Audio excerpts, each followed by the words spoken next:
بسم اللہ الرحمن الرحیم۔ قربانی کے بجائے عقیقہ کرنا کیسا ہے؟ کیا عقیقہ کیے بغیر کوئی اپنے نام سے قربانی کر سکتا ہے؟ فتویٰ فقیہ ملت میں ہے کہ عقیقہ کرنا ضروری نہیں بلکہ مستحب ہے۔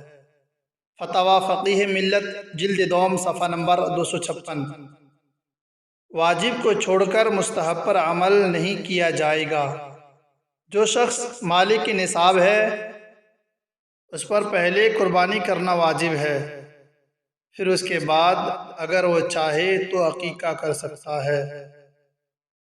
فتویٰ فیض الرسول میں ہے کہ جس طرح مالک نصاب پر ہر سال اپنی طرف سے زکوٰۃ و فطرہ دینا واجب ہوتا ہے، ایسے ہی مالک نصاب پر اپنی طرف سے قربانی کرنا واجب ہوتا ہے۔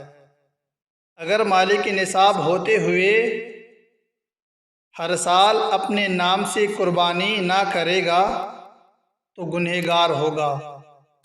فتویٰ فیض الرسول جلد دوم صفحہ نمبر 441۔ بہار شریعت میں ہے کہ قربانی کے وقت میں قربانی ہی کرنا لازم ہے، کوئی دوسری چیز اس کے قائم مقام نہیں ہو سکتی۔